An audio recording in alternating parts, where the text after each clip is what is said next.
Welcome back to the Opposition Podcast, and unfortunately, I have no idea what episode it is because Rukshan doesn't know. Rukshan, can we take a guess? I have no idea, but it's either 29 or 30. What are you putting your bets on? I'm going to look it up. Look it up. I feel like it's 30. You feel like it's 30? Is that where you're putting your money? Where I'm putting my rupees, yes. That's where you're putting your rupees? It is number 29. What did you say? You said, I can't believe you went with that. Is it 30? It is 29, mate. Welcome back to the Opposition Podcast number 29. Rukshan has so much fun here. He just slips an extra one in there. Mate, how have you been? I've been pretty good, yeah. Pretty good. Chilling out here, catching up with all the news and getting ready for the holiday season that's coming. So, what are you doing for the holiday season? Not sure. Probably just reading more news. You're such a loser. We were talking about New Year's Eve. We were like discussing what we're going to do because we're going to hang out. And we were like, it was in the group with, so my wife and your wife. And your suggestion was what? My suggestion was to do a New Year special live stream. My suggestion was... Do you want us to do that? I think we should get drunk on live stream, New Year's Eve. Exactly. And then people could see how bad of a drinker you are. And when I say bad, like you just suck at it. You don't really drink. I'm not really a drinker, no. I'm a professional. Speaking of which, did Benji visit you today? Benji, Santa Claus Benji has not yet visited me. Did he visit you, did he? Wow. I told him I'll open it live on air. You know, he didn't get one of these. People that I know that will come to a house, like a friend, like a individual like that, not family, that would come to a house and drop off a present. I wasn't even here. You weren't even here. And have you got him something? That's the important question. He's probably watching this right now. Have you got Benji a present? The good thing is he gave it to me a few days early, so I can see the value of it and then invest in my counter present. Should we open it now or should we save it to the end? The value of the present, and you exact same value for your purchase, or a little bit less or more? A little bit less. I'm what you called a Orthodox Jew when it comes to these kind of calculations. We'll open it later on in the end. We have an exciting show tonight. And tonight, actually, you finally did something because you actually sent me most of the stuff for tonight because I was actually busy working. Yes. We have an exciting guest, which, you know what? I've been following his stuff for a long while. I'll bring him straight in so he can tell us a bit about who he is and what he does. I'm a big fan. In fact, I think he does a lot better job than you. Nathan, welcome to the show. Thanks, Harvey. I do, in some way, I have thought of Rukshan as like a rival in some ways. Don't worry about it. He's not on your level. I would like to mention, Nathan, just to be mindful of my skin color and to know that regardless of your talent, the diversity that I have ingrained within me trumps everything in the rest of the world. So it's very important to remember that. He automatically starts 3 levels up. Yeah. I'm automatically up here. Exactly. But the good thing for you, Nathan, is you're about 10 levels better than him. So that's true. So tell people. I should acknowledge my privilege. And are we going to do a welcome to country? Yeah, we usually do it off air before. Can we for people who don't know who you are? Who are you? What do you do? And where can they find your work? Yeah, I go by MilkBarTV on Twitter. That's mainly where I am. And that account started during COVID. I was living in Melbourne at the time, same with you guys. And I lost my job because of vaccine mandates. And I'd been a filmmaker. I've been making like horror films. And I was never particularly political. But it was, after everything we saw that went down in COVID in Australia and then me losing my job because of vaccine mandates, I thought, all right, well, maybe I'll put these skills that I have to use, and started making kind of satirical videos and just kind of just looking at what was going on around Australia. And then they kind of just caught fire, and I've been, I've been making videos ever since. And I was a forklift driver. That was the job I lost. And yeah, I mean, the videos did so well that I've managed to quit doing that, and I've been making videos full time for a bit over a year now. Well, you've had some zingers. Let's just look at Mm. your pin post, for example, because I think this one was such an important one. You've done a bunch of really good ones, like you said, in COVID, and you put a lot of effort into it. And I've been in this space for a while. I see when people are late, like Rukshan, for example, lazy content, rubbish. But there are people. Rukshan actually leaves the house, so he does have that. I leave the house, and I actually to just to kind of credit myself a little bit. I used to actually do videos like this as well at some Yeah, point. you did. I did become a bit more lazier after a while, because it's actually a lot of hard work and a lot of research and time and effort goes into it, right, Nathan? So the effort and the amount of work that you put into it, I think a lot of people might not realize when they start, obviously sharing this Yeah. clip online, maybe even stealing this clip and sharing it as their own, as a lot of But people. also, like like social media is brutal, and the amount of work you put into it doesn't necessarily equal how many views or how viral things No, get. So no. there's That's nothing true. worse than you put like days into a video and it's just an absolute stinker. You're just like, why do I bother? I Yeah. can But just this video wasn't that, and actually got shared around. I think it had about 6 million, 7 million views. Yeah, but it's And not even even that. And it went to, didn't it go, correct me if I'm wrong, it went to, was it the Senate? they had the House House of Oversight Reps? Committee, Oh, yeah, Oversight Committee. where they did a look into the actual assassination attempt, and so mm, they pulled in the Secret Service director before she was fired, and so that this was included as a So tell, we don't need to hear the sound. Tell us what are we seeing here? What it is that you actually did and why it was so important.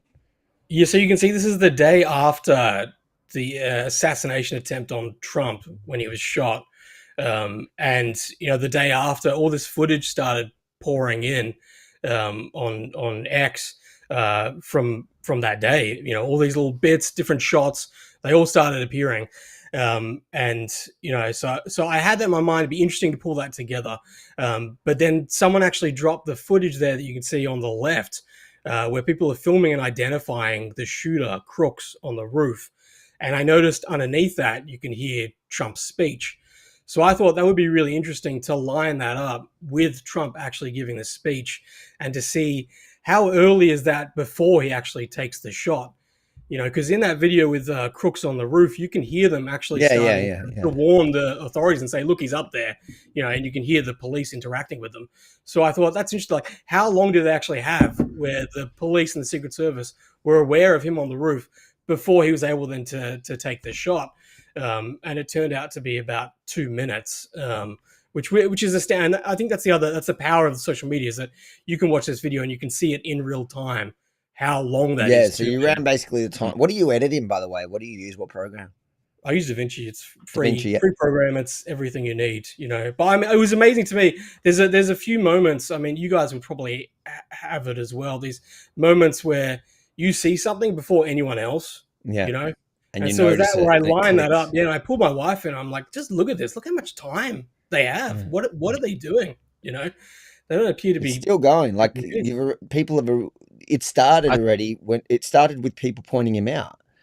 I think that was the main thing that this video illustrated at the time. And I think that's why it really went viral, because I think a lot of people were shocked just how long it took the authorities there to actually act on this after people had pointed out the shooter, right? So just to kind of show that in this format, it shows you, like you said, how powerful these kind of videos can be.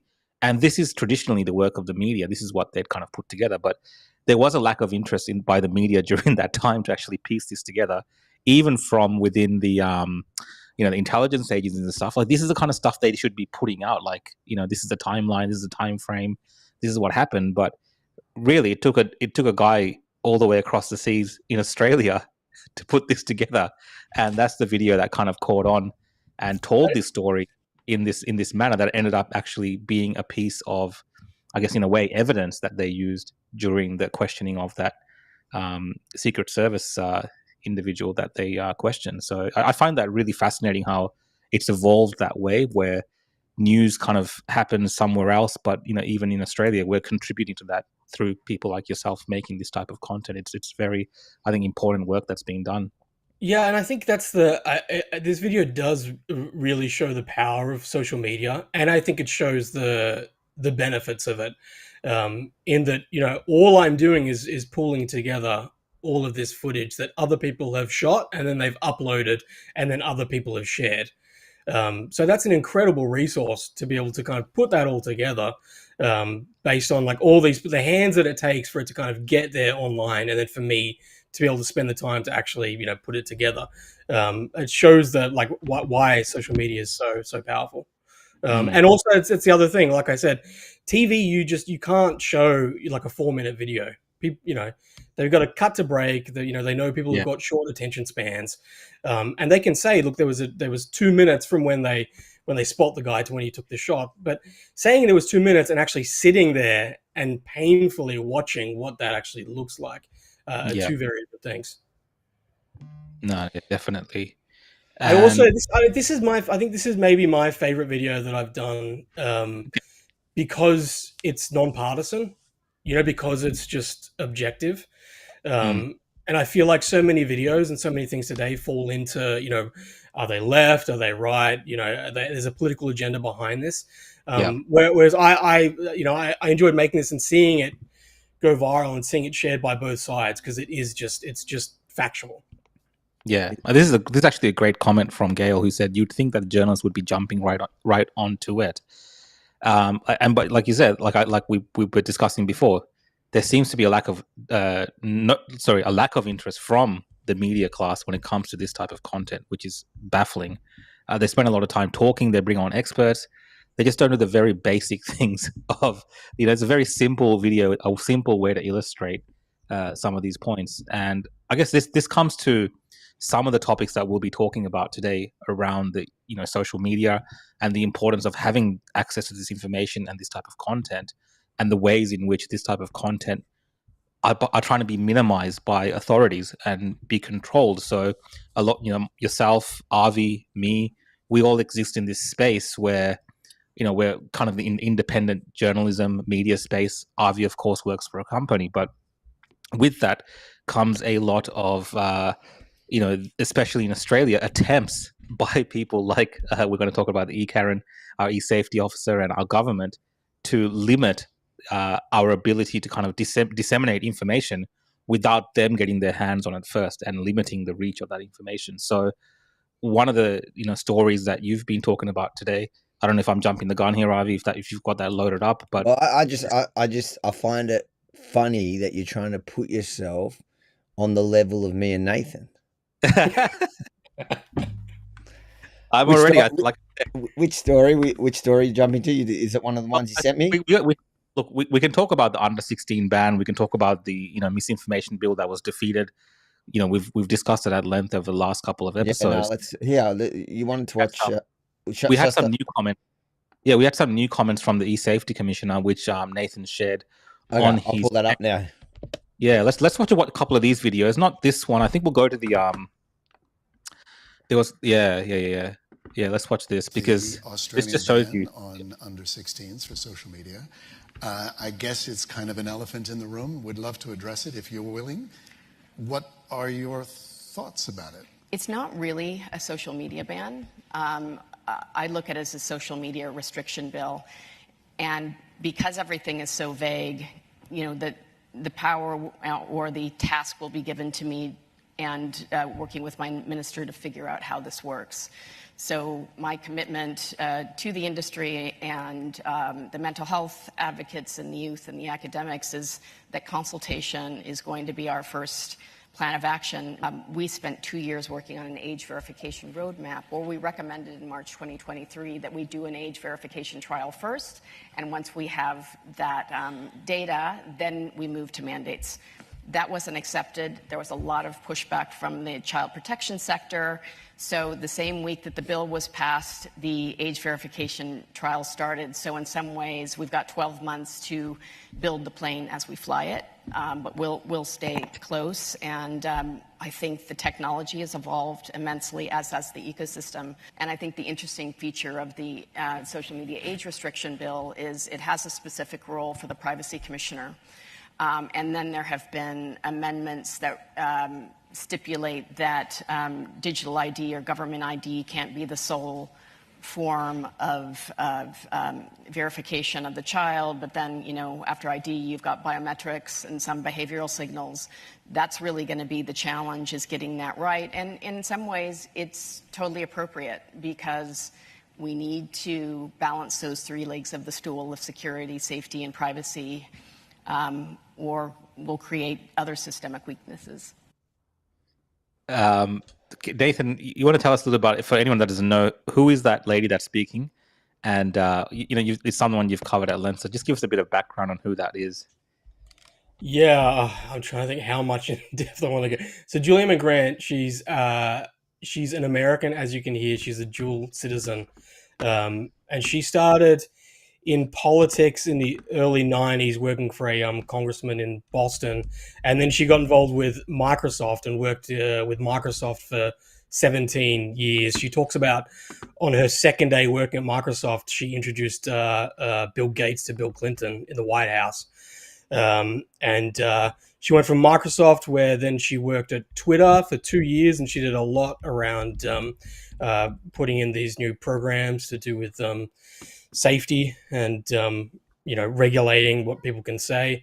Then after that, she became the Australia's e-safety commissioner, and that office was started in 2015, and it was started pretty much just to keep children safe online, to try and tackle childhood bullying.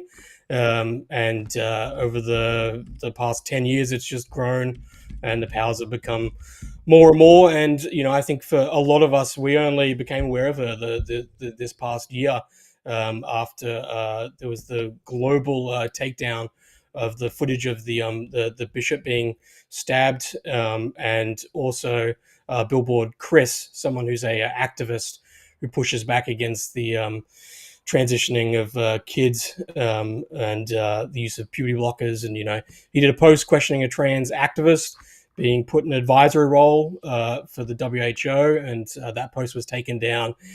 So she's also got a track record of being a activist, I think she's become maybe one of the most notable bureaucrats in Australia, because her power has just grown and grown and grown. Mm. And in this instance, I think what's important in that video, if anyone was paying attention, was the fact that we have this under 16 bill that's been passed, and she's talking about the vagueness of it, as in, like, they don't even know. Like, it's almost like she has the power to decide how it's going to be implemented. Is that your reading of what she's saying? Like, she will decide ultimately how this is going to be played out, not really the legislation or whatever that was passed. She will actually decide the framework and how things will work. Like, it's kind of up to her. It's up in the air. She's saying she'll build the airplane as it's flying. Yeah, the e-safety office is actually a branch that branches off from ACMA. So they're part of the Australian Communications Office, but they also work as an independent regulator. That bill was passed so quickly, and the under 16 social media ban. And she speaks about this. I cut this down a little bit just to kind of get to those interesting parts about her talking about how it will be enforced, and and her having that power. But I think it's important to note that she actually, I don't think she was in favor of the bill. I don't think she's actually, I found clips of her in the past talking about that she is actually actively against bans for kids online. She talks about the many benefits for kids using social media, especially kids who have trouble socializing, and these kids who kind of depend on it, and they find their kind of communities, and find a lot of strength and resolve in themselves through using social media. She talks often as the internet in this very lofty, poetic metaphor that the internet is like the ocean. And so her approach to it is like kids on the internet are like kids going into the ocean, where there's all this safeguarding. You've got the parents that should be watching the kids, but you should also have the flags, and then you also should have like the lifeguards, and that the rips are like algorithms. I mean, it's really elaborate. So I think that's where she even talks about it in that little clip where she was actually proposing this age verification, and they said, no, we want you to rush it. We want you to move faster. So I thought that was one of the most important things about actually combating this under 16 social media ban, is that the actual office that was established in Australia to keep kids safe online was actually actively against this social media ban. She never could directly come out and say that, but everything you saw her, whenever she commented or addressed it, she never threw, her whole support saying, yes, this research backs us. This is the way to do it. So now she's been given this legislation that was rushed through. And so it's so vague, as she says. Now it's up to her to determine how she actually... But I can see she's molding it to something that she does want. She does want to have everyone registered to use the internet, so she has the power to turn on and off and to create that kind of social credit score online. She wants that. She just thinks that kids should be allowed free reign on the internet. The thing is, I actually don't think kids should be on social media. As a parent that has 14, look, I just don't think social media is... I just don't want Karen or any other bureaucrat to be the one to decide. I don't want any government official, voted, elected or not elected, like her. I just don't think that it's the government's position, mostly because I don't believe whatever especially because she doesn't believe in the actual ban. She thinks kids should be doing TikTok dances because they don't get to socialize at school. Like the fact that she's against it for all the wrong reasons, because of the kind of person she is. Like, she thinks that it is good for kids to socialize online, which no, if kids are struggling to socialize in real life, well, you got a problem there. Work on the problem. Don't give a band-aid solution of the internet, because the internet's not real life. You don't want people to live their life through the internet. And for kids especially, there's a whole raft of issues that comes with online, and any parent of kids will see that. But the government is the last person who should be in charge of that, especially not her. And the thing that she's doing now is she's saying, all right, I'm against the idea, but how do I make lemonades out of lemons? I was given something I don't really want. What do I really want? I want a digital ID. Oh, well, she said that they put in, because I think the opposition, shamefully, all they worked for was an amendment so that it meant that digital ID, and she said the wording, I haven't actually read the amendment, to be fair. I want to read it, but the way she framed it in your clip there was that it cannot be the sole thing of verification. Hold on, is that what it really says? It can't be the sole, or it cannot be used at all? And if it can't be the sole, then it's a bit ridiculous and redundant. But I think the opposition kind of fumbled it hard, and I believe it's just because Peter Dutton, one, is coming at from a copper's perspective. He's a cop, through and through. And I think also an age thing. He just doesn't really understand the internet properly. And thirdly, I don't think he realizes that the more power you give this lot, like Karen is their baby. Karen is the Liberal Party's baby. And the more power you give them, the less chances you have of ever getting elected. At least you're coming from... You're coming from back foot, because everything is designed against you. It's all propping up woke leftist ideas. So you might win an election, but they were silencing your side. They were silencing people that were likely to promote you. And why would you do that? I mean, you're absolutely right. Dutton came out after the whole Bishop stabbing thing. Yeah. And Elon Musk was posting about her. So she did this whole campaign of victimhood.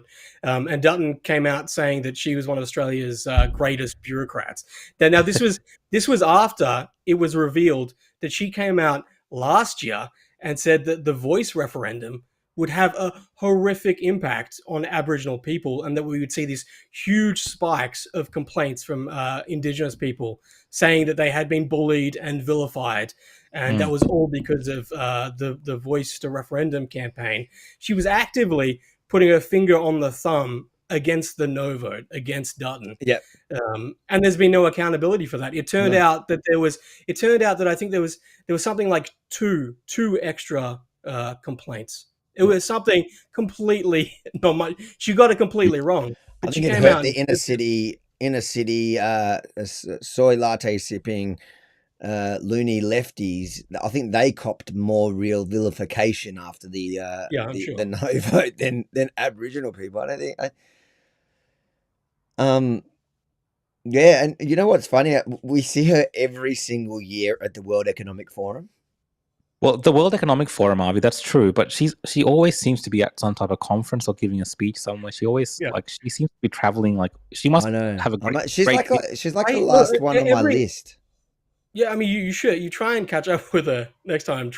But yeah, I mean, every week I'll check YouTube to see what conference she's been at. I literally checked this week because I was just away on holidays. I went to Bali for a week. Yeah. And I came back, and yeah, there was these two conferences, these random like tech things that she's on Australia's dime. She's traveling and yeah. Do you think there's any irony in the fact that she's actually an American who has the backup of always being able to move back and have the protection of the First Amendment? So she has an enshrined right to freedom of speech whenever if she ever had to leave, but she wants to implement laws here where I'm a dual citizen, so fine, I can go back to Israel and I can live under whatever free speech laws they have there, which are certainly much higher than here in most situations, or what she proposes. But she can always go back to America with her dual citizenship, enjoy her freedom, her protected freedom of speech. But here in Australia, she wants to take it away from the 30 million or so Aussies. I mean, I genuinely think it's been in the news a lot with Pauline Hanson asking about citizenship with Payman, and I don't think it should be any different with someone like Julian Grant. When you have the power to police the internet and determine what is acceptable and what's not for Australians to say online, I think you should be an Australian. I don't think you should be I agree. As a dual citizen, if you're wielding that power, then there should be no conflicts. We should know 100%. You're backing Australia. There's no influences, nothing else. It's too much power, and I think if you have that kind of role, that should mean that you give up any other citizenship. For sure. Well, and in this case, 100%, because I think that she does have a protection that no other Aussie has, and that's so unfair that she's the one who is dictating the rules whilst having a get out of jail free card. Well, I wanted to add we should deport all the dual citizens. So yeah, I am purely just an Australian. I don't have this dual Bro, loyalties. What year did you come on a boat? Let's what just year did you deport get here? all How dual old were you, Rukshan? Doesn't matter. How old were you, Rukshan? Huh? How old were you when you came? 3 or 4. 3 or 4. I was born and bred here. Respect your elders. And you're still a dual citizen. Give it up. I've never felt more Australian than that right now.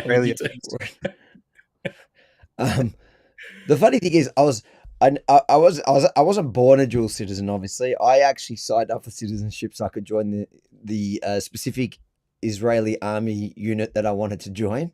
So you had to at the time become a citizen to be able to join that unit. But otherwise, yeah, when I was born and bred here. I only took citizenship at 18, and the thing is, like, I think it's fair if I wanted to serve in Parliament, or I think you're right. I think if I wanted to hold, especially a federal position more, because it can impact you because I think the conflict of interest of holding a dual citizenship, that the potential danger is more there. Although, like, the other thing I asked, look, in this case, I think it matters because, and I guess a blanket rule would protect it in general, but in this case, it matters because I think she does have a free pass, because she does have an American citizenship. So if things ever got too bad, the things that we're afraid of happening from all of this, if it actually happens and turns out as badly as I think it's going to, well, she can just up and leave and go somewhere where she's protected. So she shouldn't have the power to do that unless she's in the same game as we are.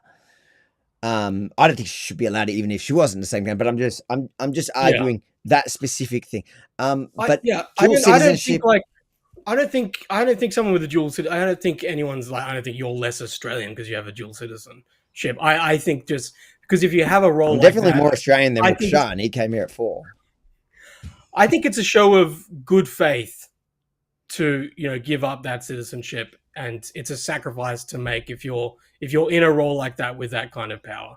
I think it's so that you can show to everyone, look, I'm entirely committed to this country. Yeah, so here's proof of that. But I think it's also it's doubly concerning. I mean, I get it. People don't like the American accent.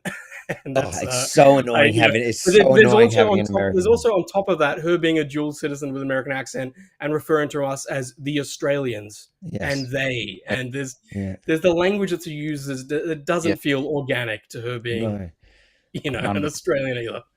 Yeah, it does. It does feel he is kind of ruling over us almost. Playing the role. She's colonizing us again, all over again. How's it feel, Rukshan? This time we're being colonized by the Americans. If it's at least going to be an American to colonize it, can't it just be like someone like King Trump, and he declares freedom of speech for all, and the more offensive the speech, the more access you'll have. The algorithm will boost you. Yeah, 100%. But I hope to see her in Davos. That'll be. I would love that. Yeah, I would love that. She's got to be up there, top of your list. She is. There's not many people left really on my list. Although, like this year, I was sort of dreading it because, to be honest, I thought, who is? I've kind of gotten most people that I probably will access.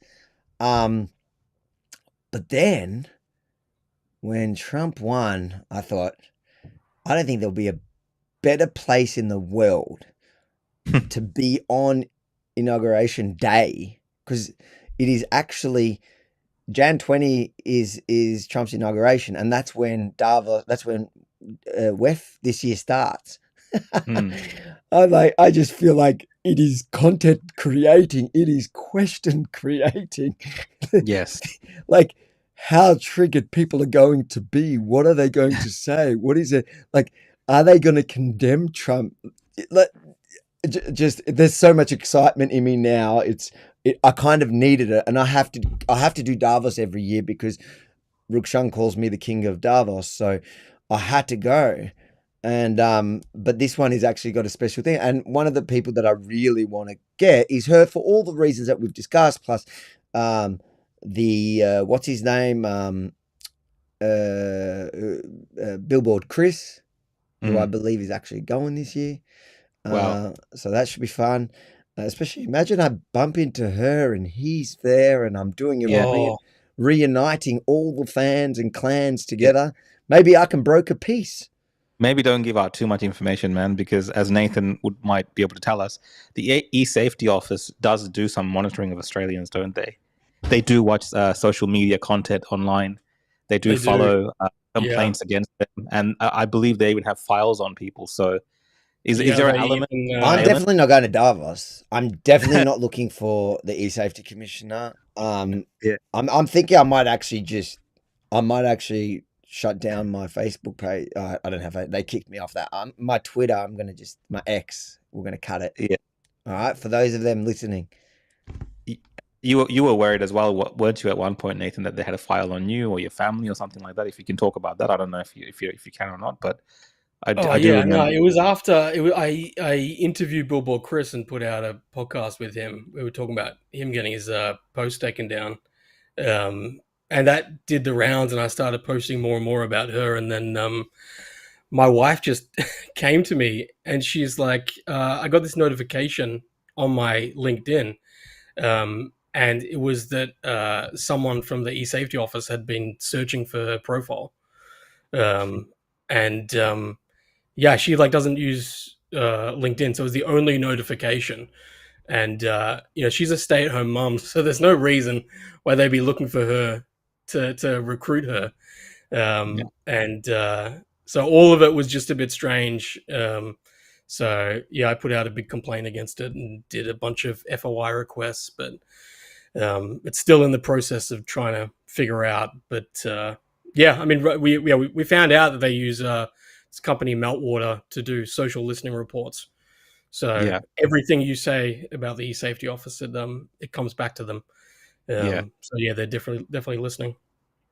Brookshan, you shouldn't have said any of that stuff. But Daniel says the WEF this year is going to be so good. Unfortunately, I'm definitely not going to be there, so I definitely not will be have there. to watch Rookshan. Rookshan, remember that year you came with me?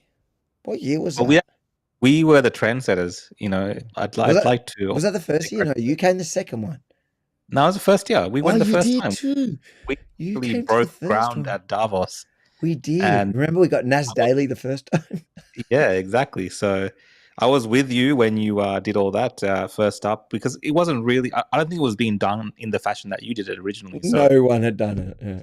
no one had done it like that, and now it's a bit more common, and they've kind of realized that's a great place actually to get a chat with some of these Yeah, elite. but a lot of people try, and it's not. It's a lot harder than it looks. Like everyone sees, like all like content creators or whatever, the online commentators that do this kind of stuff, especially in America, they all watch it and they're like, "Oh man, I'm going to go there and do that." And the thing is, like, to catch someone, you can be super lucky and just get them.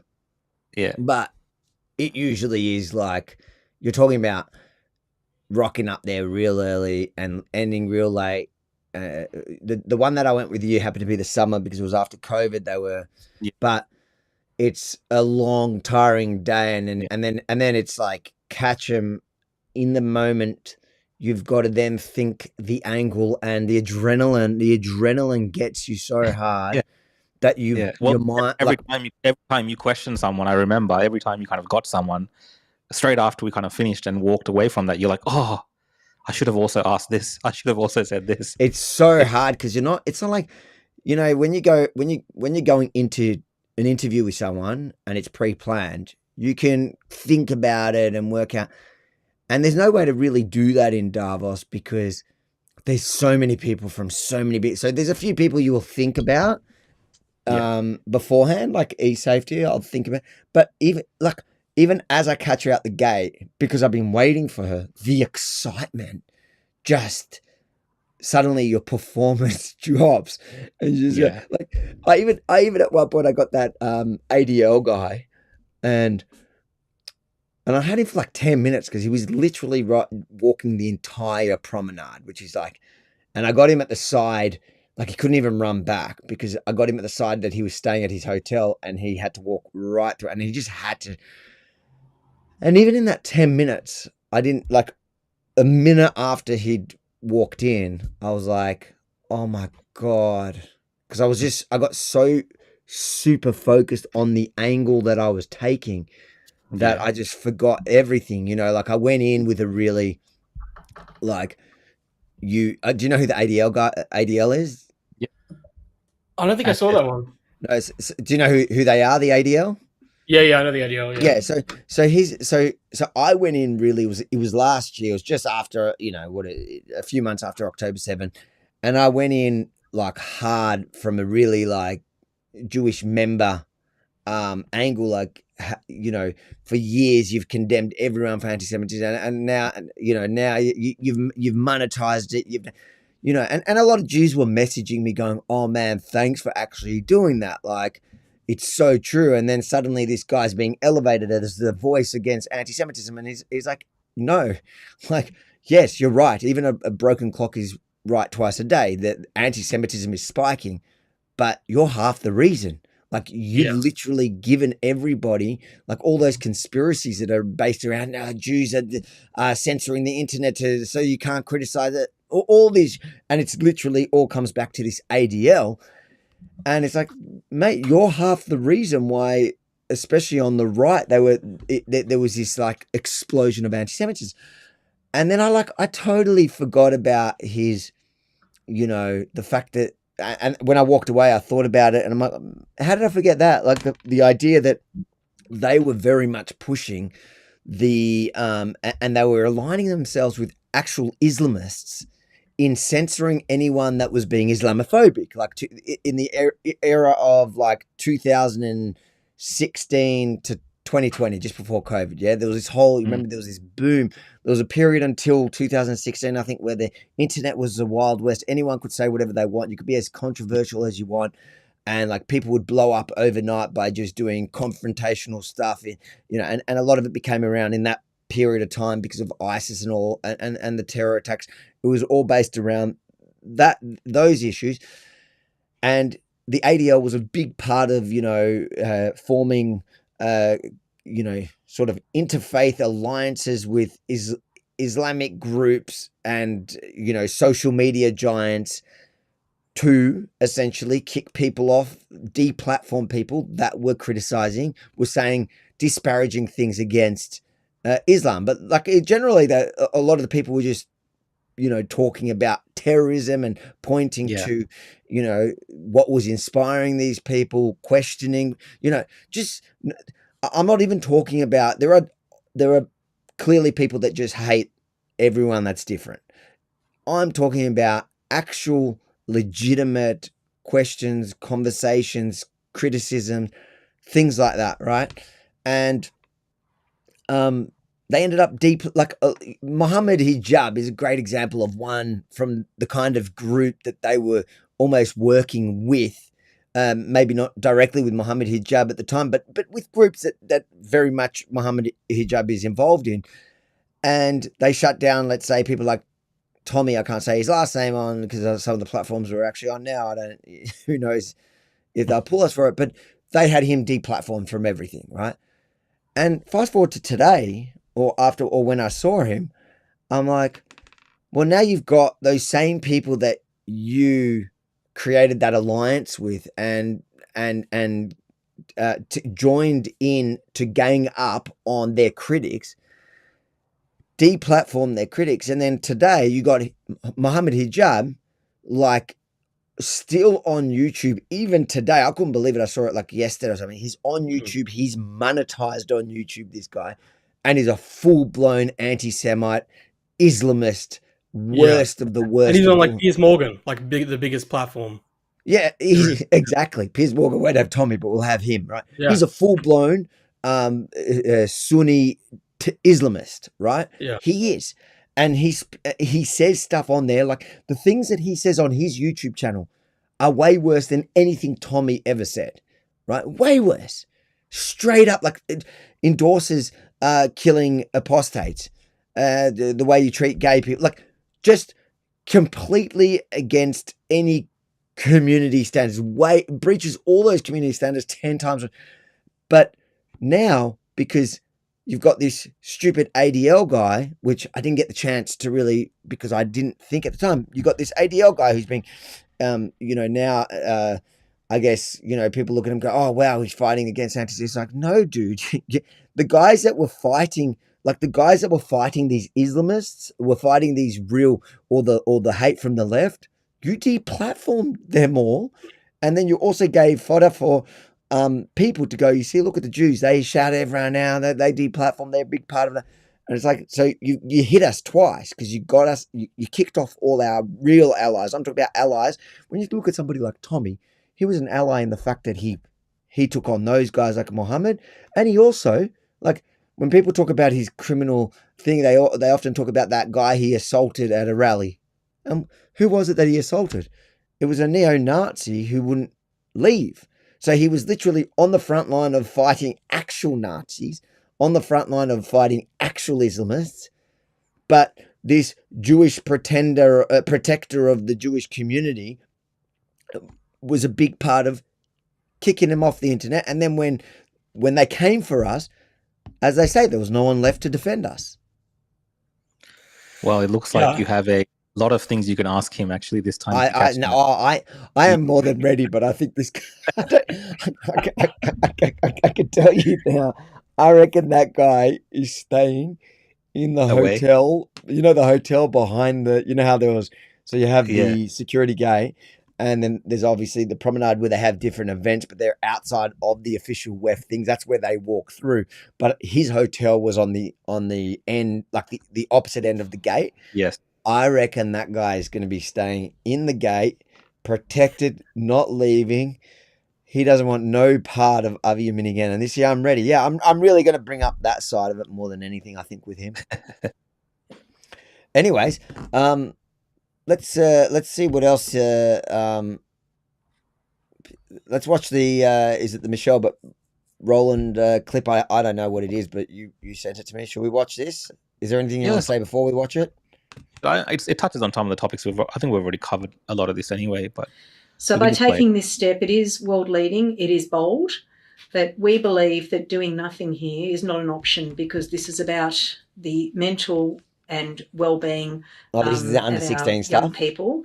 And it's about saying to big tech that you need to take better responsibility for a product that is, by and large, unsafe for young people. The bill, once it is implemented, do you think it will keep the children safe online? I think it'll do two things, Navneet. It will send a really important signal to the community and especially the parents that this is an expectation set by government. So I don't know about you, but with my little ones, a lot of what you hear is around peer pressure. Everyone else is doing it. Everyone else is allowed to have it. Why can't I? This provides what I would call a really important normative message so that parents can say, well, it's not me, it's the law. But the second point is we're not putting the obligation on young people or their parents. This is about putting the obligation on the platforms, the digital platforms themselves.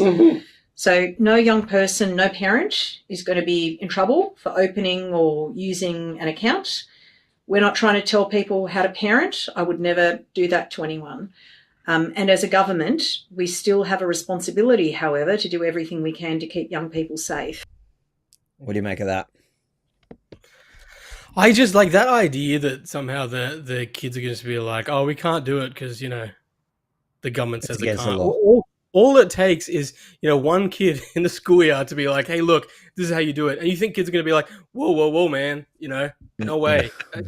It's just going to spread like wildfire as soon as they find a way. But especially when the government...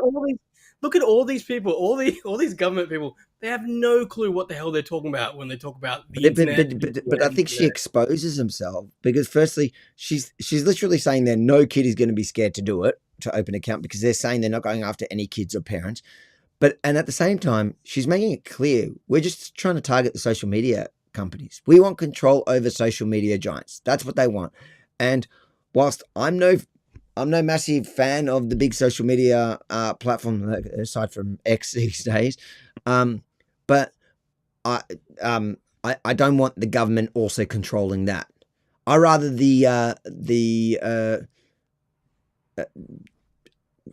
I rather the public sort it out. Look at what happened with X. Let the market work it out. And you could see, like, we had a few bad years. Like, there was this, what we were talking about before, there was the Wild West of the internet. Then they clamped down really hard. And now, with the opening of X and Elon Musk, and especially the fact that he's protected now by the fact that he's part of the US government in whatever way for at least the next 4 years, X is going to be safe. We weren't, something I learned from losing millions of followers from censorship is don't rely on one platform because anything can happen, whether they shut you down or whether the government shuts them down. But now I'm finally feeling a little bit safer with X, at least for the next 4 years, because no government's shutting down X while he's part of government and Trump. And hopefully they really lock things in that into the future they can't, but for now they can't. But they the government here really just wants to be able to control big tech. But it makes no sense because, like Nathan was saying, kids will find a way. And into the let's say these social media apps are not used by children anymore because they're banned. Well, children can congregate on another website that's not controlled by any of these social media companies. So kids will always find a way to communicate. They'll end up on sites that maybe don't have any checks and balances. That's a really good point. I think that's a big thing, right? You create this kind of black market. So now you've got kids who have then migrated to, these other platforms, and there's no regulation and there's no observation. And then on top of that, the parents have then completely thrown up their hands because they're like, well, there's this ban. That's what the government's done. So, I don't need to keep an eye on this. Ruxan, I reckon that is actually, I mean, that's what I would do if I was a that's kid. the smartest point. I would actually open one. Exactly. If you're a nefarious character, you would open. If you're a nefarious individual, even from if you're not overseas, nefarious, for instance, there's going to be a market there. Like even if you're legitimate, I think nefarious people will, because it's targeting kids. But of course, obviously they're going to go somewhere. They're not just going to give up on the internet. That's just not going to happen. But that's how Elbow talks. You see, like every speech you gave where he's like, I want kids to go out and touch grass and to play cricket. Isn't that funny? Because so, isn't Albo the one to fly a kite, and it's didn't Albo get interviewed by those like 15 or 16? What's his name? Leo Pugly or whatever. From the Channel 6. Are we allowed to make fun of them yet? Are they 18? I don't know if they're 18 yet. We've got to wait till they're 18, then we can say. I can't wait till we can Greta Thunberg them. But didn't he go on their channel when they were like under the legal limit that he's trying to implement now? That's kind of funny.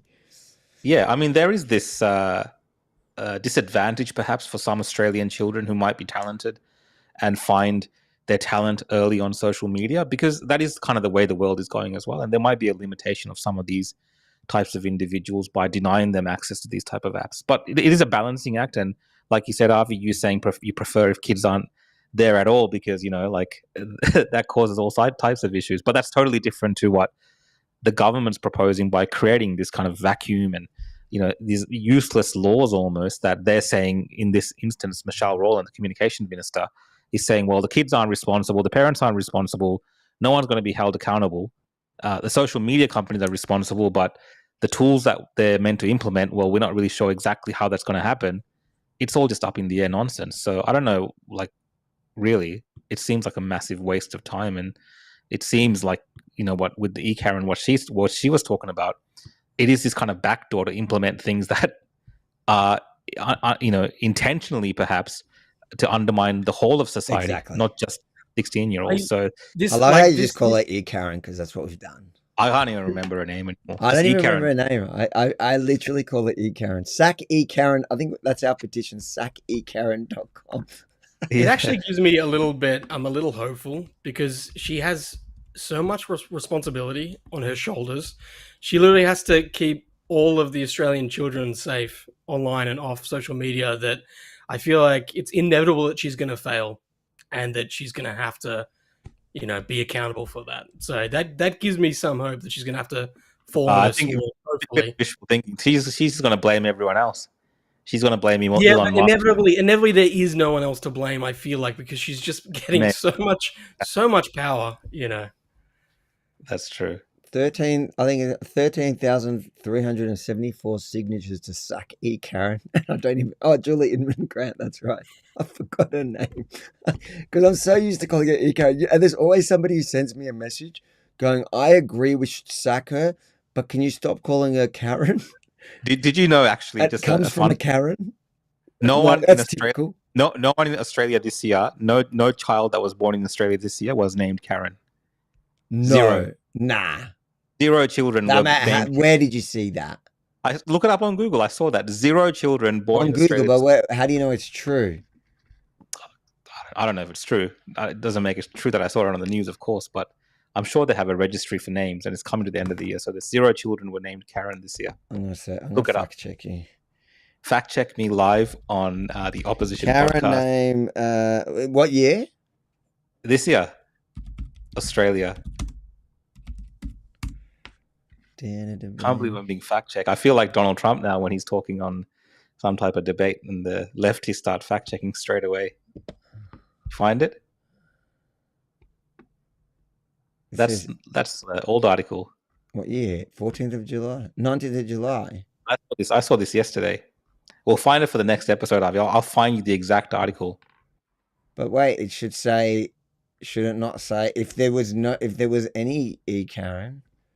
Number of babies named Karen born in... Oh, no, because this goes to 2023. Yes, it really dropped. Bro, no one wants to call their kid Karen. I don't know if it's because of you, Karen, but just in general, why would you want your kid to be named Karen? You said And you I said you I think saw there it in was the I think last week. there was literally a horror film called Karen, I think, which is about Yeah, and I apologize to any Karens who are watching. I apologize. It's a different time and world that we live in. no, I don't see. apologize to Karen. You don't need to fact check me, Avi. I Avi's want to very fact much. check you. I don't believe you. You Why don't make up so Why much don't we shit. actually pivot to the next story, Avi? And on the topic of fact checking, one of our favorite organizations, RMIT Fact Lab, have gone out of business, but only to rename themselves as RMIT funny. Lookout. And the funniest thing is, I actually drove past RMIT today here in Melbourne, the headquarters, and they still have the RMIT Fact Lab sign on Exactly. their building. But this little underhanded or this kind of rebranding that they've done without really making any announcements has been picked up on. So Nathan, fact checkers during COVID, we saw just how much drama and chaos they created online by essentially silencing people. And look and at giving, it. It looks exactly the same. You see that? yeah, they're so lazy. It's literally And the exact same thing. Mind you, whoever did this one is a worse designer than you. that's a Airtasker or a Fiverr job. That is such a horrible job. And you'd think like in the university, they could just get one of the students. Oh, I got a project for you guys. Well, RMIT is actually a arts-based, like a graphic design-based. It specializes in those types of But things. I think look they're at meant to be this. binoculars, but they look like two tiny balls and the smallest things.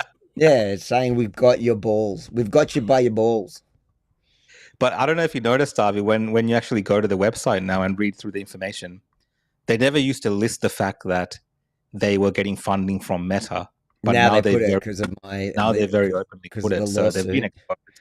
That was our lawsuit. You see, but when you go here, it goes to the even their fact checks. This is an old fact check.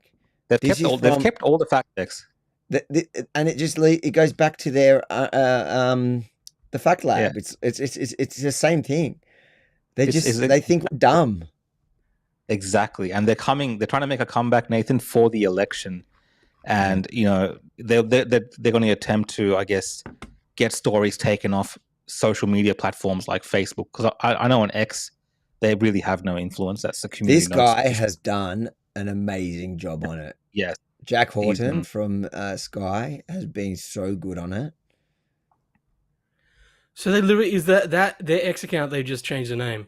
It's still got all their old. Well, they've just changed on their on their website as well. They've changed the name. They've opened this new RMIT Lookout, but it's all the same thing. It all links back to Fact Lab because they got destroyed. Like a lot had to do with. So it first started with the lawsuit that I had against them, where the somehow the document of their secret agreement to with Meta was legally allowed to be released, which they weren't too happy about.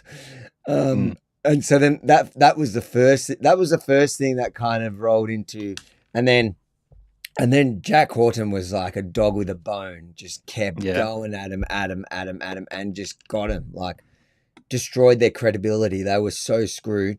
And it was frustrating because when you went on their site and you just looked at it, and it was clear that they were targeting one side.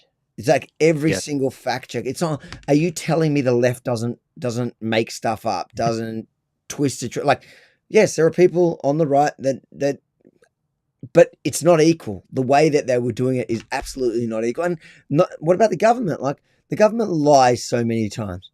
And they were like they were targeting on some of my memory. They would target things that Peter Dutton was saying about The Voice or something. But they wouldn't do the same for the other side. So it clearly a bunch of activists in which they're presenting them as journalists, and they're saying like they're going to be the arbiter of truth. And the problem is that they were also they had the power because they had this secret deal with Meta. which one they were getting paid a lot of money for, but two, like they literally were able to essentially shut down pages, and that's what they did to like our rebel pages.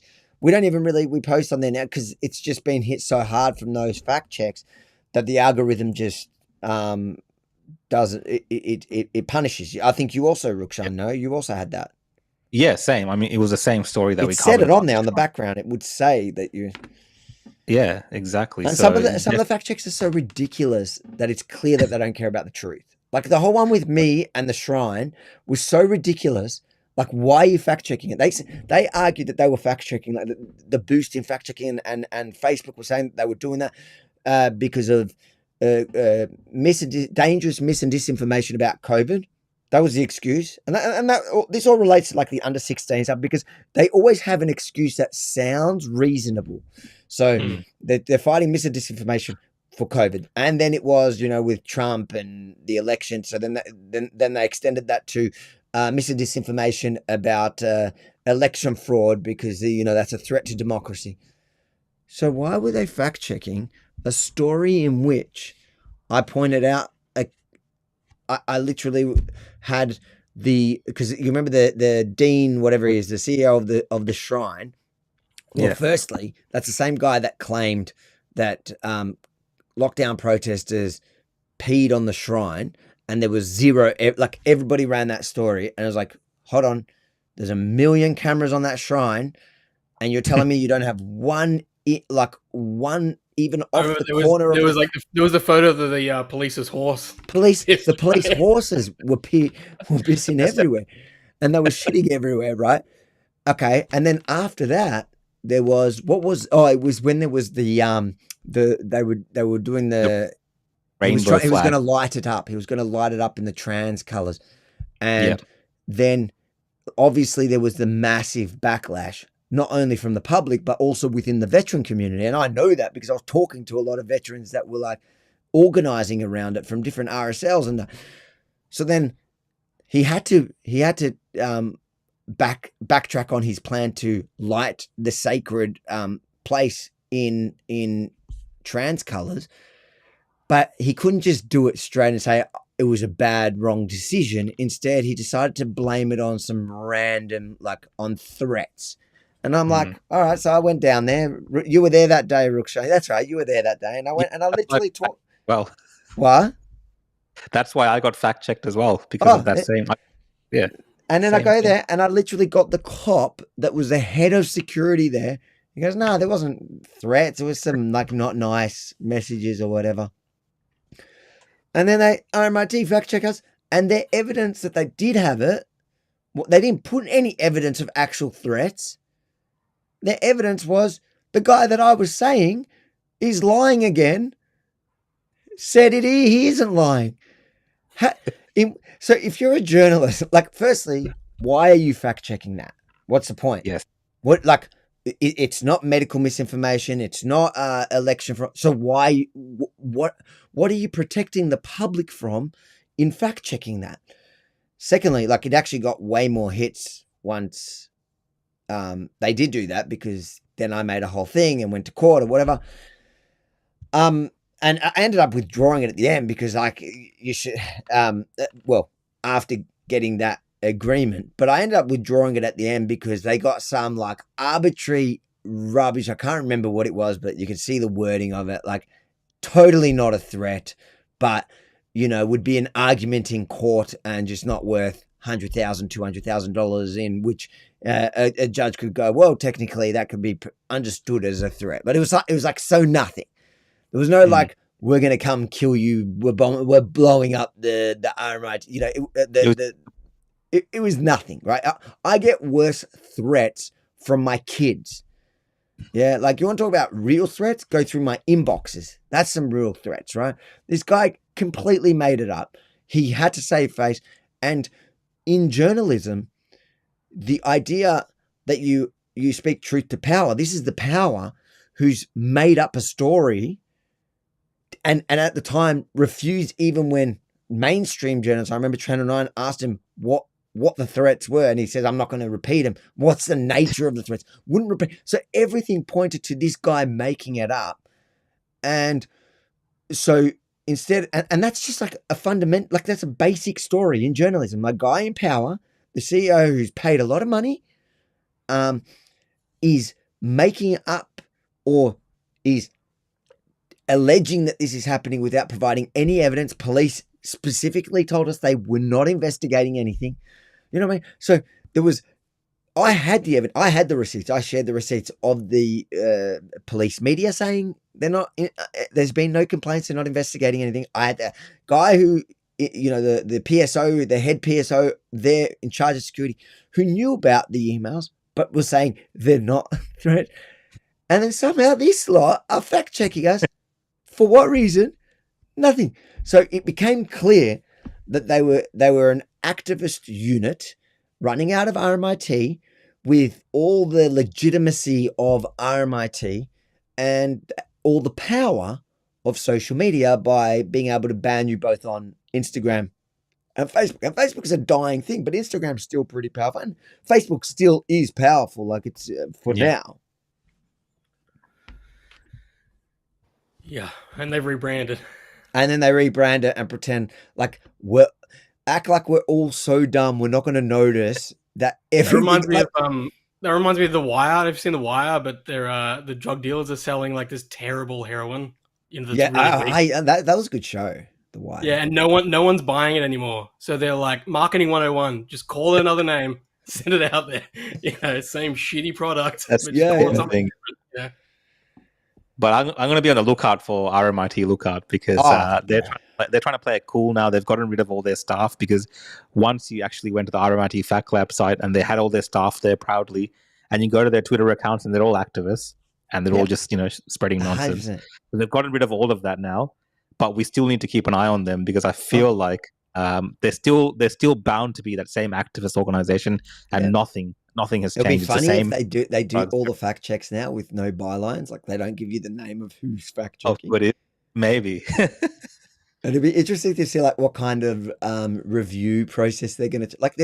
They're trying to do all these things, I think, to be able to say no, we're not. We've tweaked it and we fixed it, and now it's like legit. We understand what we got wrong, but really, what's the point of it? The point of it is because these activists want to silence the other side. When they say that mis and disinformation is dangerous, what they really mean is people with opposing views are dangerous. You know, the voice got through because too many people had opposing views, and it was allowed to be, you know, people's opinions on that was allowed to be spread online. The whole COVID era, you know, these guys are, you know, authoritarian wannabe tyrants. They want to control everything, and they end up eating themselves. Like they eat each other at the end of the day, because as soon as, and you've seen that a lot since October 7, to be fair, like the ADL is a great example of it. These guys who have pushed censorship for so many years, or continue to push censorship, and then suddenly they have a different view. You know, if it's a woman, if it's a feminist who's always been a feminist, who pushes all that stuff because she's woke about everything else. And then suddenly it comes to the trans issue and she's like, hold on a second, this is my line. Now you want dudes to come into my change room or into my daughter's change room. And like, that's her line. And everybody does have a line at some point, or, you know, or they grow older and then they have certain boundaries. And then it all comes and turns onto them. And they go, oh crap, that's what was happening. And I've seen it since October 7th. I've seen it a lot, like just in my own community, where people who wrote me off, who used to like literally publish articles about how evil and dangerous I am, suddenly going, oh, actually, I get it. Because their line was when the entire left turned on them in Australia just because they were Jews.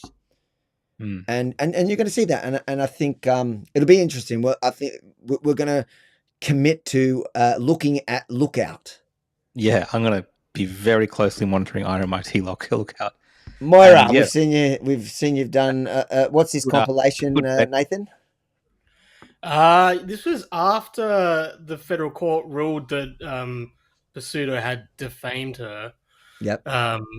Yeah, I thought I'd put together this compilation of just showing what he And then the Victorian Liberal leadership had also said all throughout, and pretty much just chronicling the saga up to now, and just how it's completely preposterous that anyone could, say that she shouldn't be let back into the party room.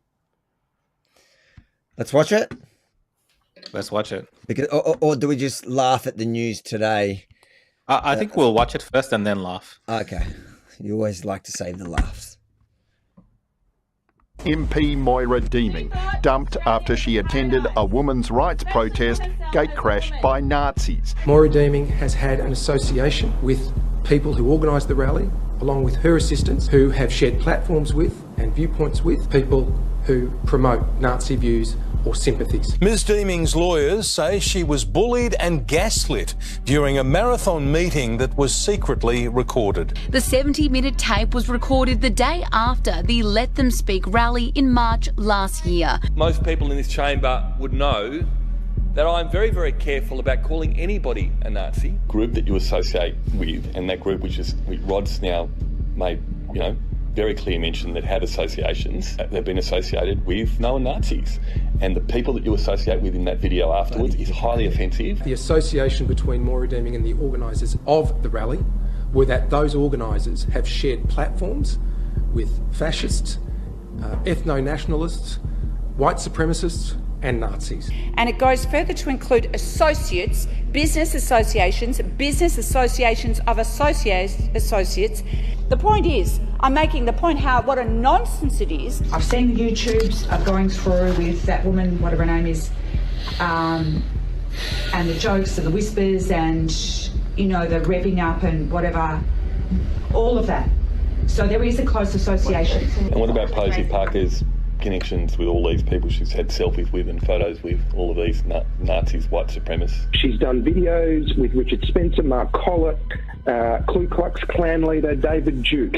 There's a long... With a video? I can't find her being involved in a panel or speaking on a platform with any of these characters. I've never met or spoken to either of those men ever. The motion that I brought last week was more about the fellow organisers of the rally, Kelly J. Keane and Angie Jones.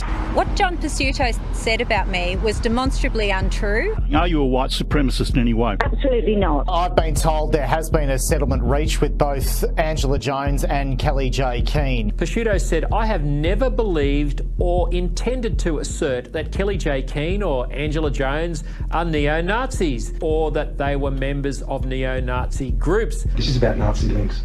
And are you accusing me of actual Nazi links? To the protest.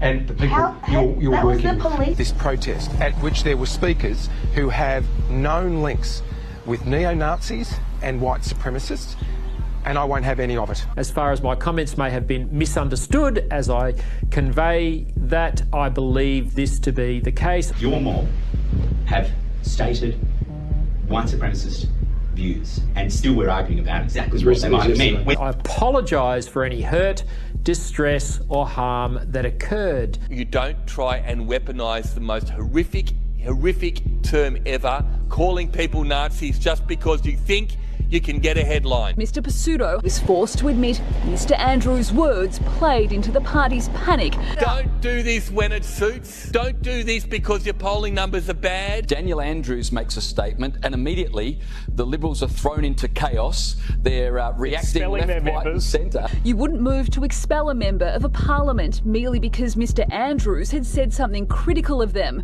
Not as a singular fact, but it would be and was a consideration in this particular matter. And I'm very concerned about where Andrews is going to take it this week. They have been itching for something to clobber me with, and this is it. And that's what the Labor Party are all about. They're about a headline. As leader, I will be moving the motion to expel Moira Deeming from the Parliamentary Liberal Party. And yet, there's nothing here to substantiate that move legally, morally or politically. Can you assure us that nobody you've worked with has any sympathies or, liaisons with Nazi groups? Absolutely none that I could possibly know about. Ousted Liberal MP Moira Deeming has won her high-stakes defamation battle against Victorian opposition leader John Pasuto. Moira Deeming was vindicated. All she ever did was stand up for women's rights. It's a disgrace. This is the worst form of parliament that I think we have seen. Not one Liberal Party value was honoured or furthered in Victoria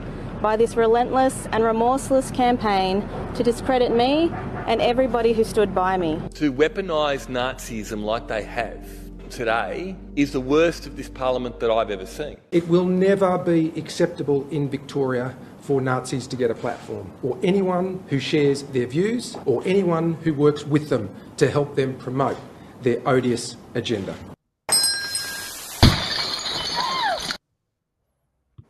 We need to apologise to organised chaos. Please give us a trigger warning when a pic of Andrews will be included. I still get that. Any video I put with Dan Andrews, people are always like, God damn it. Yeah. He's the most hated. Pseudo's pretty hated, but I think no one's going to beat Dan the man. Wild stuff and more of your good work. It's insane. How do you think it's going to play out now? Well, so there's a vote tomorrow. Yep. With the Victorian Liberals. And I read that it was close, about half, maybe. But it's definitely not a sure thing. So this is about whether to let her back in. About whether to readmit her or not, yeah. They are shooting themselves in the foot. It's not a good they look. Don't let her back in, but I get it. They're doomed if they do. They can't really win because they are scared of real conservatives in the party, and she's certainly had a massive boost now. The public is certainly behind her, and her being there means they have to get rid of him. They have to get rid of him anyways. And the thing is, they need to get rid of him now, because then you have a chance to win the next election. But if you push this out and drag it on, it's going to keep festering. It's going to get worse. And then it's going to blow up right before an election, and you're probably going to give it to Labor. These are the Victorian Liberal Party is the only group that could lose against Jacinta Allen.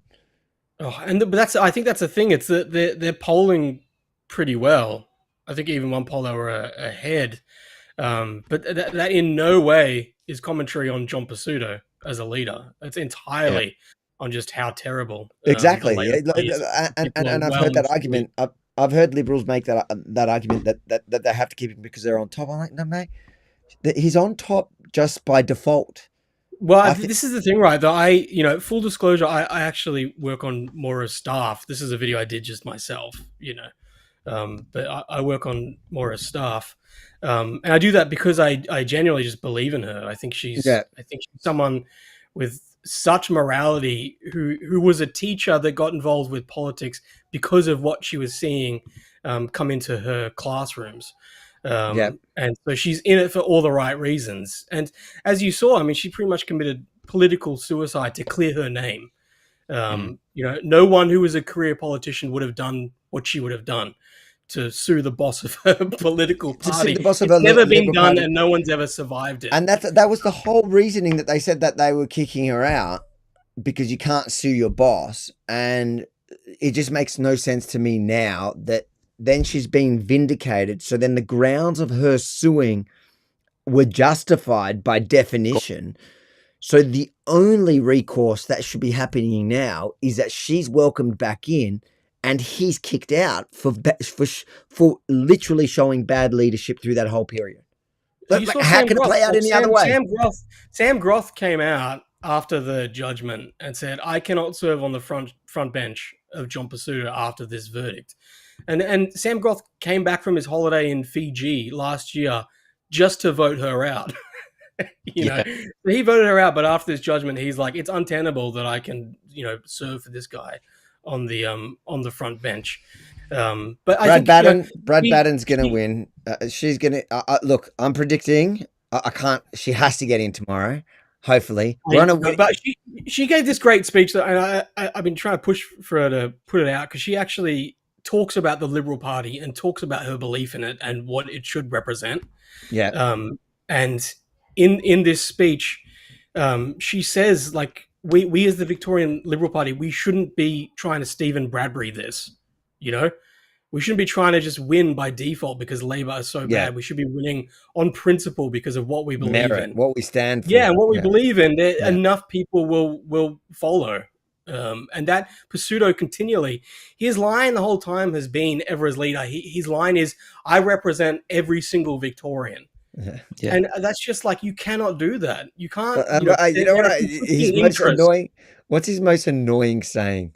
Alternative Premier. Yeah. Do you know his other thing as well that I noticed? His other thing that I love making these videos is that he did this thing where every interview he's like, "Look, I've only been opposition leader for 4 weeks," and he's like, "Look, I've only been opposition leader for 6 months."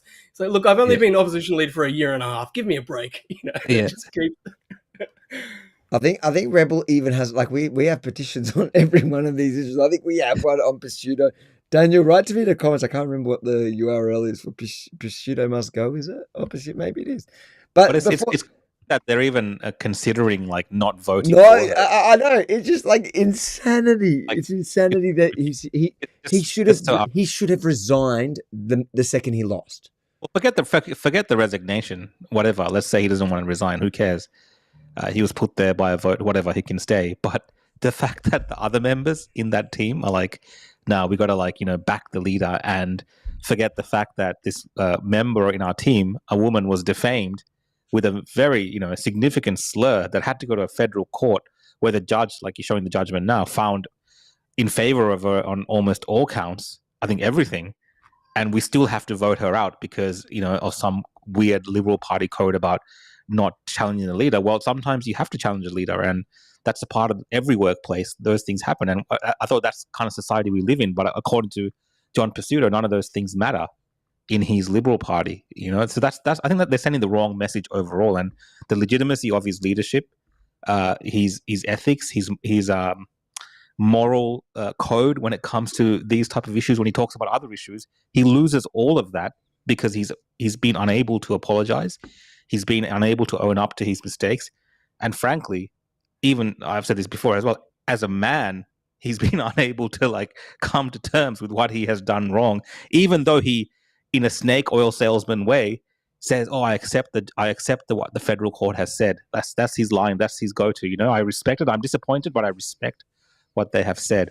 So either he really doesn't like women, and this is just how he kind of treats women in general and how he views them, as an opinion based on the way he's behaving, or he truly believes the rest of the party, the other members in there, are on his side, are just like him, and they're not going to let her back in. It's got to be one of these two things, because otherwise, the whole situation is just ridiculous. It'll be interesting how it plays out tomorrow. But for today, what was it? The hit he had. So there was in court today. He had, what was it? It's the cost order is far worse than initial. So in the judges further, so Justice O'Callaghan put the damages for non-economic loss and misdeeming at $300,000 when making his ruling last week, and the judges further orders on Thursday, that's today. The revised total figure was released, along with orders Mr. Pseudo must pay misdeeming's legal costs on an ordinary basis up to 11 a.m. February 12 this year, and after that on an indemnity basis. He asked misdeeming's legal counsel, led by the nation's top defamation barrister. She was a gun. She was entertaining to watch. And I'm somebody, I've watched so many defamation cases, and she is masterful. Lawyers for Mr. Pseudo will have to 14 to respond to the cost being sought. But what was it that they said? But there was something in today's order that upped the costs by a lot for him. I'm not seeing it here. I think it actually was even in the heading of that. Another blow as court finals. Daniel, just when Liberal leader thought things couldn't get any worse, losing the defamation battle, more redeeming, the court has revised the amount. Oh, it's just a higher amount of damages or something. Yeah, saying could be up to $2 million. Well, yeah, they're saying that's with the costs. So the damages, I don't know, it was 300. I don't think it's that, but I think what they reported today is that he's revising the way the cost order is going to be evaluated, where it's generally like 60 to 70%, where this is going to be like 80 to 90% or something like that. Which good. He deserves. I hope he goes bankrupt from this. Well, he can, you can thank Jeff Kennett and, Yeah, we can thank him now because they lost their money on that, and now he's gonna, like, unless they're willing to pay for it, he's gonna have to sell a property or something. They paid for everything up to this point. I wouldn't be surprised. It's all been a bit dodgy. Even that settlement with J. Keane and Angela paying up to this point. Paying up to this point is one thing, because how much were his costs? Let's say his costs are 500. Like, maybe it's more. Maybe $1 million is his cost. Fine. Hers are like, they're saying the part that he's going to have to pay of hers is like $2 million. And they clearly did a lot more work. her team did a lot more work. But that's what I'm saying to you. Like, it's 3 damages. So you're looking at like up to about $2.5 million. That's a lot of money. That's not like hundreds of. That's a lot of money. Does Jeff Kennett even have that to throw at it now? Like, really? I hope he leaves him hanging. I hope there's no agreement. Like, well, I doubt it. I doubt there was an agreement there. I think Pseudo was confident, deluded. Because if he wasn't confident, yeah, we're talking about multi-millions. Daniel says, I think he thought he was going to win. Because if he didn't, he would have settled earlier. And if he would have settled earlier, he would have been able to save face and pretend like he's the bigger man. He's settling, not because he thinks he's wrong, and he could have worded it. It's just that in the public interest, I'm settling. If he thought that he was going to win that case, I don't think there is no chance he would make a good premier for Victoria. We're screwed. If he thought what? If he actually thought he was going to win, he had to have thought he was going to win. I think his judgment is all over the place. Like, that was very razor thin towards him winning, in my opinion. But that just shows. He refused to even sit at the table. I know, and that's what people were saying. People were saying that he that basically she refused. Like, that's the only way. He was forced to take it to court because she was. But it turns out that he wouldn't even come to the table to talk. He was that arrogant and that cocky about it. I think people need to remember that she was suspended first. So she was suspended for 9 months, and they pretty much gagged her. But he lied about what the agreement was, and she also said that the condition was that he would clear her of all the claims. Yeah, and he didn't do it. Yeah, in any way associated with the Nazism, and he said, "I never said that."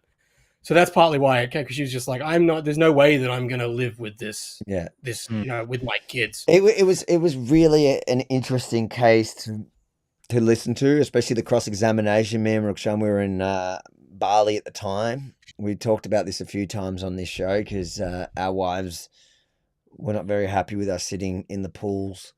I'm really feeling for you. For your wives have the patience of saints.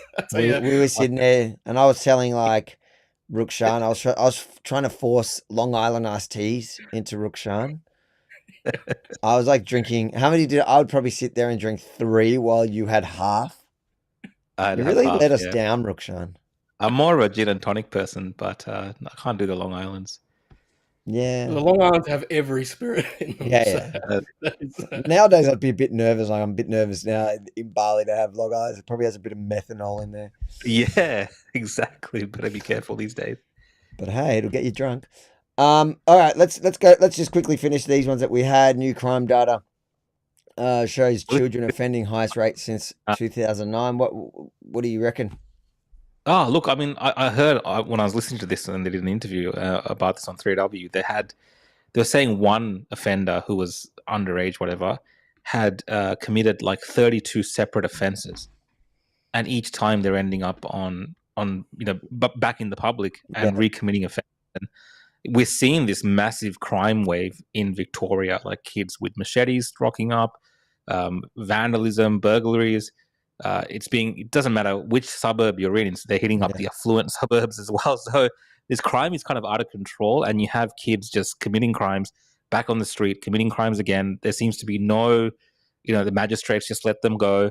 The police appear to be doing their job, but what's the point? Because they're just ending back on the street. So it seems like a massive waste when the real solution might actually be, in my opinion, is just to lock these kids up.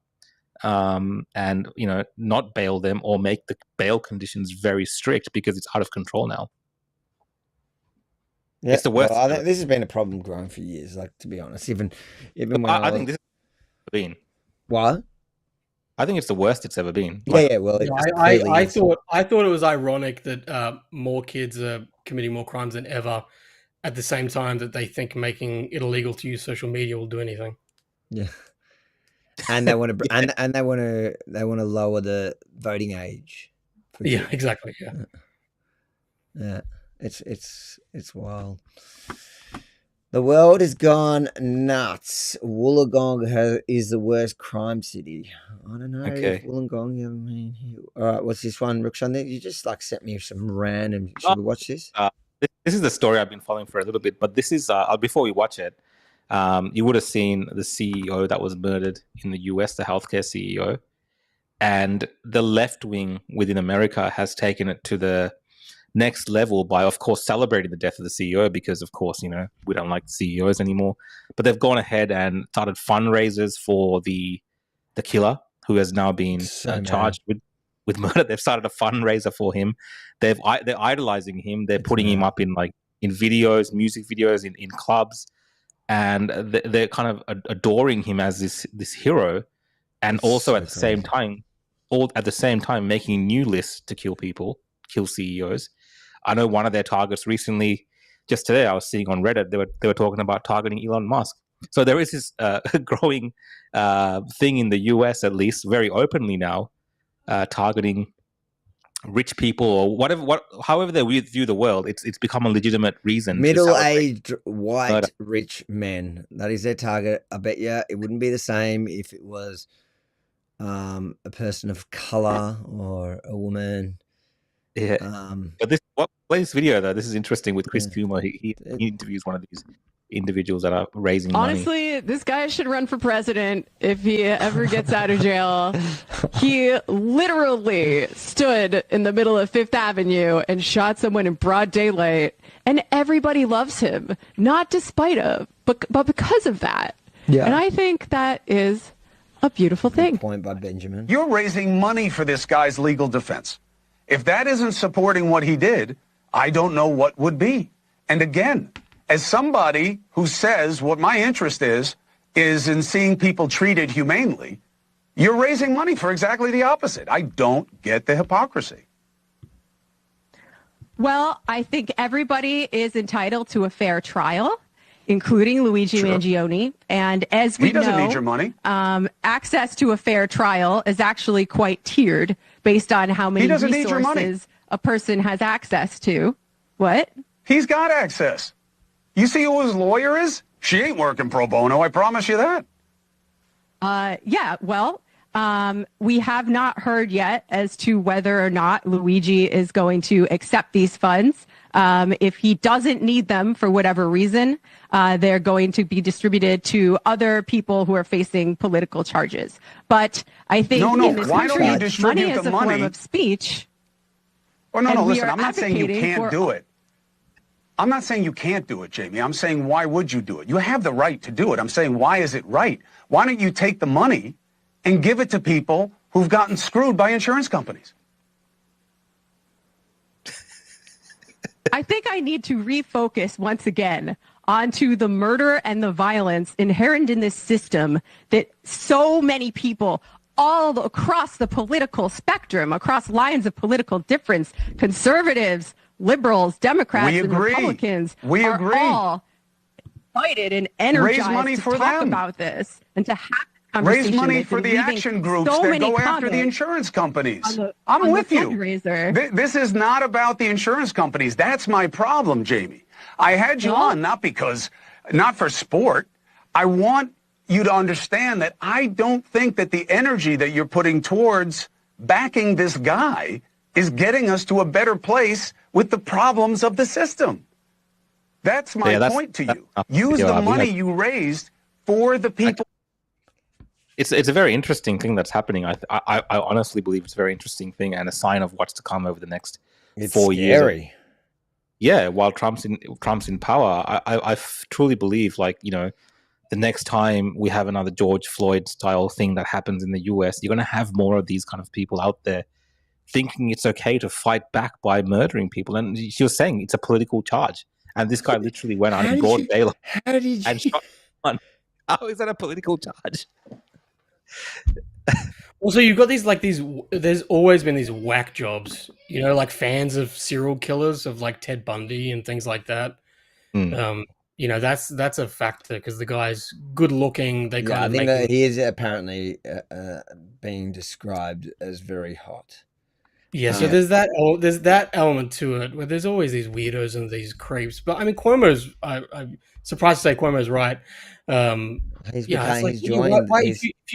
you think the system's broken, why don't you actually actively do something to fix it? Or just directly try and help the people that have been impacted.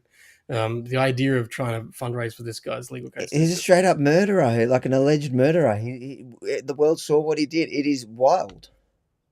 And on the same spec, on the other side of that, in New York as well, we had that Daniel Penny guy who actually stepped on a train to save the public. Yeah. And the same individuals, he was actually being a hero, but these same individuals wanted to see him locked up for life or even killed for doing that. Or Rittenhouse, you know, who literally shot a pedophile and was just trying to protect his... You're right. Rittenhouse, but not like the Daniel guy's even more of a contrast to that story because he was and he's a veteran. If you look at him at good looking, he's also good looking. He's a hero that stepped in to protect other people. He was unarmed, and they vilified and wanted him to. They wanted to kill. They would have wanted to give him capital punishment, but this guy that in broad daylight walked up to somebody unarmed, shot him, killed him.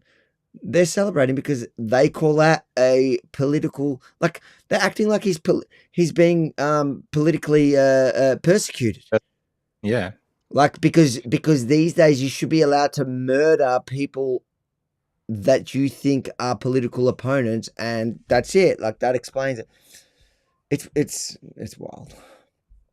All this craziness, Rukshan. What are you doing? Why are you bringing me this crazy stuff? No, I think it's just to show people. I think America's a bit ahead of Australia in terms of the left wing. We follow everything they do, though. We follow it. It's kind of seeping into Australia as well a little bit in the way that people are talking, and we're seeing a little bit of that. Where let's talk about this current issue that we have with the Israel-Gaza conflict and the protests we have in Australia and stuff. And you have these left wing individuals who have become more militant, who have become more violent in the manner that they seek to get their message across. So, you know, those things come into our societies very slowly, and then it ends up being like this, where it's like, hey, we killed the CEO. It's a political act of, self-defense against, a healthcare system. So it's okay. We celebrate that, and we want to fundraise for him. I mean, that's the end goal of this. I mean, they are so far ahead in terms of where we are right now in Australia, but we could actually get there as well. So I think it's important to highlight how these all are interconnected. And if you're looking at the views of these particular individuals on the left in America, and when you hear them talk about other issues, you have to understand that these are people who think it's okay to murder a CEO because they don't agree with the politics around healthcare. So that's the reason I'm like. You're absolutely right. Like, it's unavoidable to see the conversations around cost of living, property crisis, all of these things. Young people are completely disillusioned. Capitalism has never got a worse rap than right about now because it's so hard for young people to accrue any capital. So why would they believe in it? So of course they're going to start to take their anger out. But yeah, I mean, that's the thing. It's like we used to look at these tycoons like Henry Ford and these CEOs and say that that's who you want to be because they contribute so much to the economy and employment, and But instead now they're the easy targets, and it's much easier to make a name for yourself by just going and shooting someone than instead of actually putting in hard work to legitimately contribute back to society. Exactly.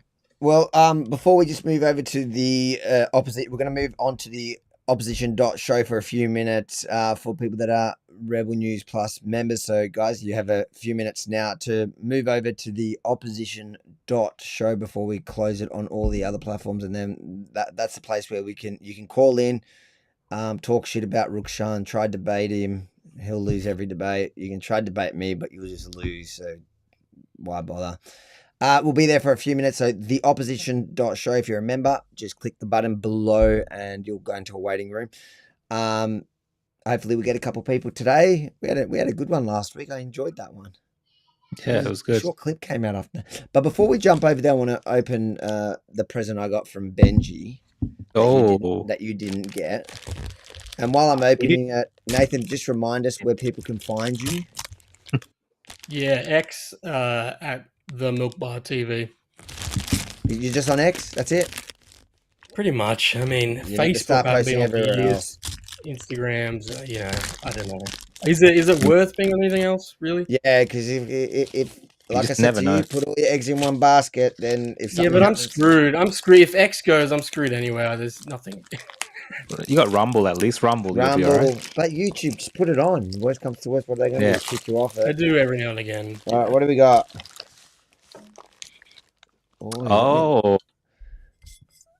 Is it any good? I don't know. I haven't drunk it yet, mate. There we go. Can we see that? Yeah. Does anyone know if it's good? It looks. So where's it from? In Ireland. Iceland. I can't remember. Iceland. Handcrafted in Iceland. Small batch vodka. I think they like you in I Ireland. have to look up how much this is. That's Benji. That's above my budget. I didn't want to spend that much. Who wants to chip in to buy Benji a present? Why is no one answering? Thank you, Benji. I can't wait to drink it. I'll probably be done by next week. With the stress levels Rukshan gives me. Well, this is actually our last episode before Christmas, so Merry Christmas to everyone. That's right. Thanks for tuning in tonight. So we'll be back next week. We're going now to the opposition.show. We'll close all the main channels in a second. Any parting words? So Merry Christmas to everyone, and next week we'll be back on. We'll do Boxing Day. Why not? We can do Boxing Day again, guys. Merry Christmas. Hope you all have a wonderful Christmas time. I don't want to say the holiday season or whatever. Merry Christmas. We can say that now. We could have always said that, but we can definitely say it now. But yeah, you can also check us out, Avi. You got your shows on Tuesday. Are you doing that? Avi, you have any report? 7 p.m. Yes, you doing that next week on Tuesday. That's look, somebody's got to pick up because you've been doing like this crap show. I watched it the other night and I was just trolling the comments. I know, Rukshan on X, guys. You can catch me as well and follow me at The Real Rukshan on X, Facebook, Odyssey, Rumble, and somewhere else. I'm somewhere else as well. I can't remember now, but I'm everywhere. Is that the OnlyFans you opened? The OnlyFans at The Real Rukshan. The more you pay, the less I post on OnlyFans. So remember. Merry Christmas and Happy Hanukkah. This year actually is quite interesting because Hanukkah starts on Christmas. Wow. And ends on New Year's. So literally, this is when I become a really good Jew. I get drunk from Christmas to New Year's. You won't be seeing any videos I post in that period is going to be interesting. That's all I can say. Well, like normally how it is. So same. Guys, we'll we're going to move over the opposition.show. We'll just chat for a couple minutes there, guys, and then we can really hang shit on Rukshan. Join us there. All right, I'm going to start closing these main ones. You guys can keep chatting. Yeah, away. so Nathan, so with the way that you do your editing for your videos, so are you kind of always obviously keeping an eye on the news as it's happening, but do you have like ongoing projects as well? Because it would take a bit of time to compile and find some of these clips as well. So do you start the week off and say, hey, I want to make a video today on more redeeming or COVID? Is there a plan there, or is it just kind of spontaneous how you put things together? I've always got the bookmarks